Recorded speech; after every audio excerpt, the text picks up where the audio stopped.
Assalamualaikum warahmatullahi wabarakatuh. Alhamdulillahi rabbil alamin.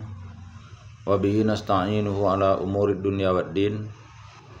Asyhadu an la ilaha illallah wa asyhadu anna Muhammadan abduhu wa rasuluhu la nabiyya ba'd. Allahumma shalli wa sallim ala hadzal nabiyil karim wa ala alihi wa ashabihi ajmain. Bapak-bapak, ibu-ibu, serta generasi muda yang saya hormati, baiklah pada kesempatan yang berbahagia ini, kita akan membacakan hadis yang ke-27 dari hadis Arba'in dengan judul Antara Kebajikan dan Dosa. Baik, kita bacakan matannya. Bismillahirrahmanirrahim. An-Nawas bin Sam'an radhiyallahu anhu anin Nabi sallallahu alaihi wasallam qala al-birru husnul khuluqi wal ismu ma haka fi nafsika wa karihta ayat tali'a alaihin nas. Dari Nawas bin Sam'an radhiyallahu an, dari Rasulullah sallallahu alaihi wasallam, beliau bersabda, kebajikan adalah akhlak yang terpuji dan dosa adalah apa yang terasa mengganggu jiwamu dan engkau tidak suka jika hal tersebut diketahui orang lain. Wa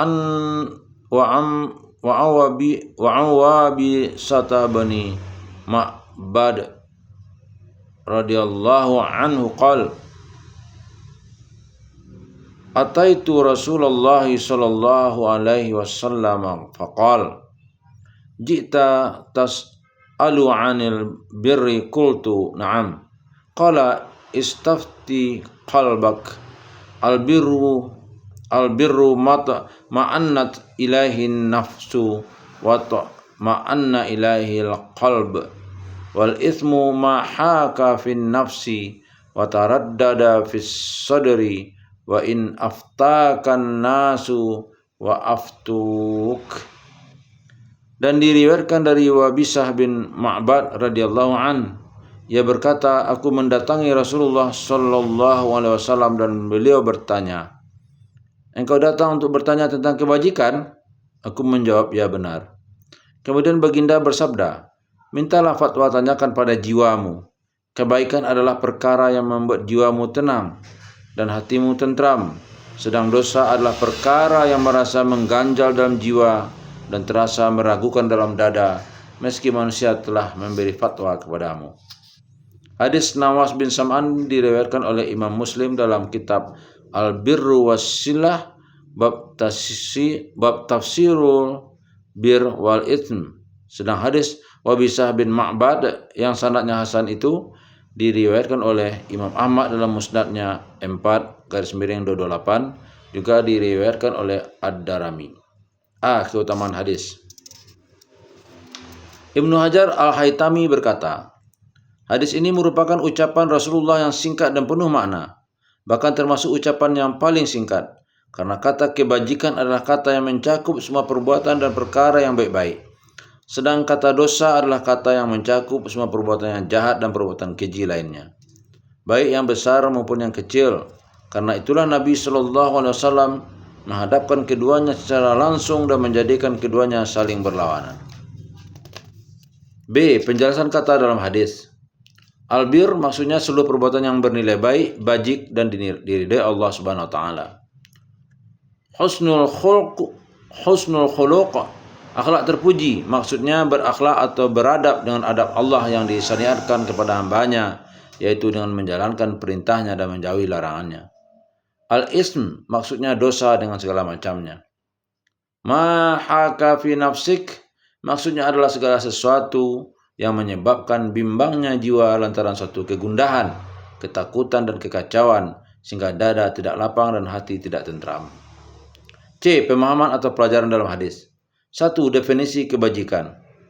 Menurut hadis Nawas bin Sam'an, Nabi sallallahu alaihi wasallam dijelaskan bahwa kebajikan adalah akhlak yang terpuji. Sedang dalam hadis Wabisah bin Ma'bad menerangkan bahwa kebajikan adalah segala sesuatu yang membuat hati merasa tenang. Sekilas dua hadis tersebut memiliki perbedaan dalam mendefinisikan kebajikan. Namun dua hal itu sebenarnya bukanlah perbedaan, Hanya saja kebajikan mempunyai dua pengertian, yaitu kebajikan adalah muamalah atau menjalin hubungan sosial dengan orang lain dan berbuat baik kepada mereka. Perbuatan baik tersebut bisa diarahkan pada kedua orang tua, sehingga ada ungkapan birrul walidain. Bisa pula terhadap semua makhluk pada umumnya. Dalam hadis Bahs bin Hakim yang diperoleh dari ayahnya, dari kakeknya, disebutkan bahwa kakek Bahs bin Hakim bertanya kepada Nabi, "Wahai Rasulullah, siapakah orang yang harus kuberlakukan dengan paling baik?" Rasulullah menjawab, "Ibumu." Tanya ia pula, "Kemudian siapa?" Rasulullah menjawab, "Bapakmu." Tanyanya lagi, "Kemudian siapa?" Rasulullah menjawab, "Keluarga terdekat dan keluarga yang lebih dekat lagi." Dalam Musnad Imam Ahmad disebutkan bahwa Rasulullah ditanya tentang kebajikan sewaktu haji. Beliau menjawab, memberi makanan dan menyebarkan salam. Sementara riwayat lain menyebutkan perkataan yang baik. Abdullah bin Umar berujar, kebajikan adalah perkara yang sebetulnya ringan, yaitu wajah berseri dan ucapan yang lembut. Jika kebajikan digabungkan dengan takwa, maka kebajikan adalah bermuamalah dengan manusia secara baik. Sedangkan takwa adalah melakukan semua perintah dan menjauhi semua larangan. Atau kadang kebajikan jika digabung dengan takwa berarti melakukan semua kewajiban. Sedang takwa adalah meninggalkan semua larangan. Misalnya dalam firman Allah, dan tolong menolonglah kamu dalam mengerjakan kebajikan dan takwa, dan jangan tolong menolong dalam berbuat dosa dan pelanggaran, dan bertakwalah kamu kepada Allah, sesungguhnya Allah amat berat siksanya. Quran Surat Al-Maidah 2. B. Kebajikan kedua adalah semua perbuatan yang merupakan wujud dari ketaatan kepada Allah, baik lahir maupun batin. Allah berfirman, "Bukanlah menghadapkan wajahmu ke arah timur dan barat itu suatu kebaktian.